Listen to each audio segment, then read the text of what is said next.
जिंदाबाद जिंदाबाद जिंदाबाद। एनईपी वापस लो, वापस लो, वापस लो। एनईपी वापस लो। रोकता जिंदाबाद, जिंदाबाद जिंदाबाद। रोकता जिंदाबाद, जिंदाबाद जिंदाबाद। भुक्तो जिंदाबाद, जिंदाबाद जिंदाबाद। शिक्षा का निजीकरण बंद करो, बंद करो, बंद करो। शिक्षा का बाजारीकरण बंद करो, बंद करो, बंद करो। जमहूरियत की बहबूदी के लिए, टोटल लिटरेसी के लिए और मुल्क में चहुमुखी कंपोजिट कल्चर के डेवलपमेंट के लिए शिक्षा नीतियों का ढांचा बहुत महत्वपूर्ण है। कोठारी कमीशन से लेकर और 7th पे कमेटी जो चड्डा कमेटी थी उसके आने तक मुल्क में एक स्वस्थ परंपरा रही कि all stakeholders have to be a greater discussion before the implementation of the new education policy.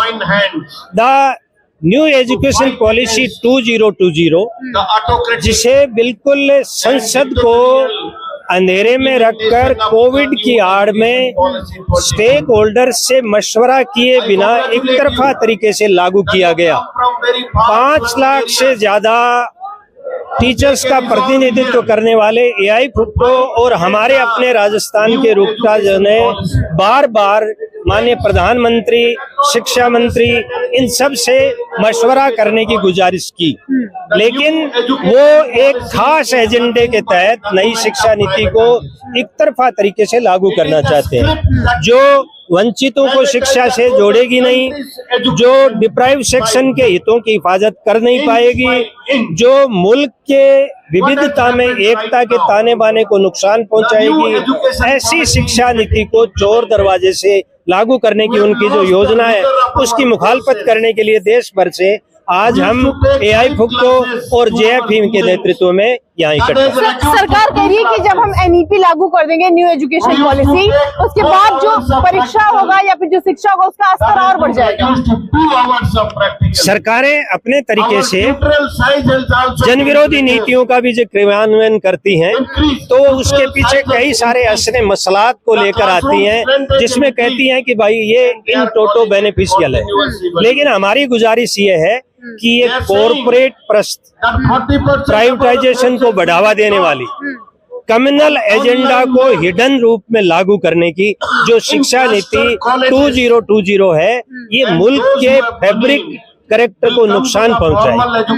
हमारा देश एक ऐसा देश है जिसमें कई लैंग्वेजेस है, जिसमें कई सेक्ट्स के लोग रहते हैं, कई रिलीजियस अवधारणाओं का अवलंबन किया जाता है, मुल्क की कई बोलियां, भाषाएं, विविधता में एकता। इसके लिए जरूरी है कि थोपी हुई कोई भी नीति कारगर साबित नहीं होगी। सरकार से हमारी गुजारिश है कि अभी भी वक्त है कि वो स्टेक होल्डर्स के साथ मशवरा करे और एक तरफा क्रियान्वयन की इस अवधि को वापस। सर, न्यू एजुकेशन पॉलिसी क्या थोपी जा रही है लोगों को? ऐसा है कि शिक्षा जो है वो समवर्ती सूची में आता है, जिसमें राज्य और केंद्र सरकार का दोनों का विषय है।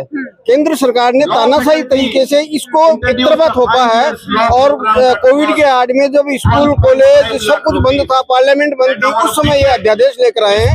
और ये नई जो शिक्षा नीति है ये पूरे देश के लिए, जो ग्रामीणों के लिए, पिछड़ों के लिए, दलितों के लिए, अल्पसंख्यकों के लिए बिल्कुल खिलाफ है। तो हम इस नई शिक्षा नीति को वापस लेने के लिए बार बार पूरे देश में एआई फुक्टो आंदोलन कर रहा है। हमारा रुकटा जो है राजस्थान में आंदोलन कर रहा है और लगातार इसके लिए आंदोलन कर ले, लेकिन तानाशाही सरकार नहीं मान रही। एनईपी 2020 के लिए एक अध्यादेश आता है और जो है वो लागू हो जाती है।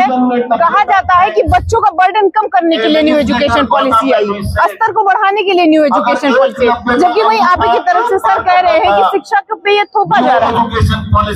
देखिए मैडम, मतलब शिक्षा बच्चों के चरित्र का निर्माण करती है। हाँ। ऐसे में हम कैसी शिक्षा दे रहे हैं इस बात पर बहुत डिपेंड करता है। अगर हम उनको अंधविश्वास से प्रेरित करने वाली शिक्षा दे रहे हैं, उनके माइंड को एक विभाजित करने वाली शिक्षा दे रहे हैं, उनको अलग करने वाली शिक्षा दे रहे हैं, हम इन सारी चीजों को ध्यान में रख करके हम जो व्यक्ति, बच्चे के संपूर्ण व्यक्तित्व के सर्वांगीण विकास के लिए हमें सारी तमाम संकीर्ण मनसाओं से ऊपर उठ करके एक ऐसी शिक्षा देनी होगी जो सही और बुरे का, सही और न्याय का अपना ज्ञान निर्धारित कर सके, अच्छे बुरे ज्ञान निर्धारित कर सके। ऐसे हम अंधविश्वास से प्रेरित और एक सांप्रदायिक से भलियो तो आरक्षण के विरुद्ध देने वाली शिक्षा नीतियों को देश तो स्वीकार नहीं करेगा, और हम शिक्षक होने के नाते कतई नहीं स्वीकार करेंगे चीज को। केंद्र सरकार जो सोचे कि बच्चों के लिए, बच्चे ही आप फ्यूचर हैं, भविष्य है, तो उसके लिए तो क्या अच्छा नहीं सोच रही है वो? केंद्र सरकार जो बच्चों के लिए सोच रही है, कहा जा रहा है कि बच्चे ही भविष्य है हमारे देश का, तो क्या उनके साथ ये सही नहीं हो रहा है? बिल्कुल, ये जो भारत के जो सबसे बड़ा युवा देश है और युवाओं के लिए जो नीति निर्धारण की जाती है वो सरकार करती है, लेकिन इस शिक्षा नीति में युवाओं के लिए बिल्कुल भी मतलब उचित पथ नहीं है। ये शिक्षा नीति छात्र विरोधी, जन विरोधी और शिक्षक विरोधी है, क्योंकि ये शिक्षा नीति हमारे लिए बिल्कुल भी कारगर साबित नहीं है। ऐसी स्थिति में युवाओं को मद्देनजर रखते हुए इस शिक्षा नीति को बिना किसी हमारे से चर्चा किए हुए लागू कर दी गई है, जिसका हम आज ही नहीं इसका विरोध कर रहे हैं, बल्कि 4 बार इस जगह पर आ चुके हैं। बीजीसी को भी हम धरना दे चुके हैं। इसके बावजूद भी सरकार हमारी आवाज को नहीं सुन रही है। हम जब तक हमारी आवाज को नहीं सुनेंगे, बार बार हम प्रदर्शन करेंगे। ये शिक्षा नीति हमारे लिए बिल्कुल उचित नहीं है, जन विरोधी है। सर, न्यू एजुकेशन पॉलिसी जो है उसके तहत पेंडेमिक जैसे सिचुएशन में, कोविड की अगर बात करें तो सब्जेक्ट्स को कम कर दिया गया, क्या ये बच्चों के लिए सही था? देखिए, ड्यूरिंग पेंडेमिक पीरियड सिलेबस को कम करने की बात में कोई नुकसान वाली बात नहीं थी। That was a very critical position and in such a situation cutting the syllabus is not condemnable there, but simultaneously ये भी बहुत आवश्यक है कि मुल्क के शिक्षा के ढांचे में जो सबसे जिनके लिए क्रियान्वयन है, विद्यार्थी, शिक्षक, अभिभावक, ये 3 कंपोनेंट हैं जो शिक्षार्थी के हितों की हिफाजत करने के लिए। चौथा कंपोनेंट गवर्नमेंट, इनकी सर्वोच्च संस्था पार्लियामेंट है। संसद में भी इस बात को अंधेरे में रखकर इसका एक तरफा क्रियान्वयन मैं समझता हूं कि मुल्क में एक खास किस्म का सामाजिक वातावरण बनाने की एनडीए की योजना का हिस्सा है, जो मैं समझता हूं कि राष्ट्र की बहबूदी के लिए ठीक नहीं है। दुनिया में एक तरफ तो हम विश्व गुरु बनने की बात करते हैं, एक तरफ तो हम चांद सितारों पर पहुंचने का सपना देख रहे हैं, और दूसरी तरफ हम बिरला अंबानी कमेटी की आड़ में ये जो न्यू एजुकेशन पॉलिसी 2020 है, इसके उसी कंपोनेंट को लागू करना चाहते हैं। इसका पूरे देश का शिक्षक, विद्यार्थी, नौजवान, अभिभावक, आम जन, किसान, मजदूर, कामगार सब मिलकर प्रतिवाद करें। सर, एनईपी लागू हुआ और बहुत सारे लोगों को दिक्कत हुई, बच्चों को हुई, टीचर्स को हुई, शिक्षक को हुई, बहुत सारे लोग ऐसे थे। तो किस तरीके की मेन प्रॉब्लम जो है वो आप लोगों को फेस करनी पड़ रही? मेन प्रॉब्लम यह है कि हम बचपन से सुनते आए हैं कि जो शिक्षा होती है वो चरित्र का निर्माण करती है, और ऐसी शिक्षा जो बच्चों के चरित्र का निर्माण नहीं कर सके, उनके सर्वांगीण विकास को ध्यान में रख करके शिक्षा प्रदान नहीं की जाए, जो कि प्रारंभ से चली आ रही है। और जो जनविरोधी शिक्षा का जो अभियान है उसकी हम खिलाफत करते हैं एआई फुटको की तरह से, और रूपटा के माध्यम से राजस्थान में विशेष रूप से इस जन आंदोलन चला करके इस नई शिक्षा नीति के जो जन कल्याणकारी नहीं है उसका सदैव विरोध करते हैं और करेंगे।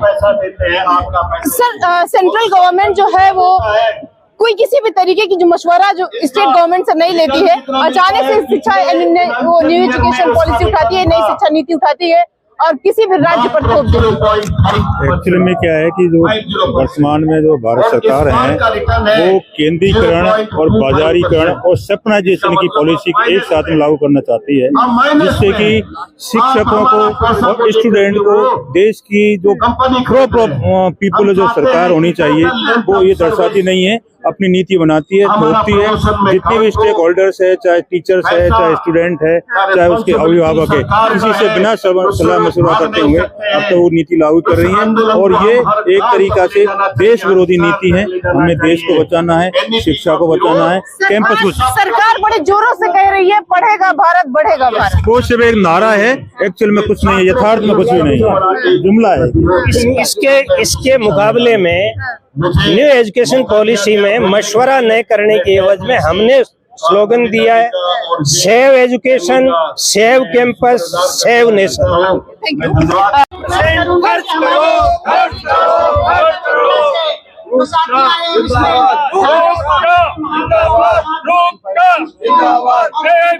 जिंदाबाद। जिंदाबाद। AI पुक्तो जिंदाबाद। मोदी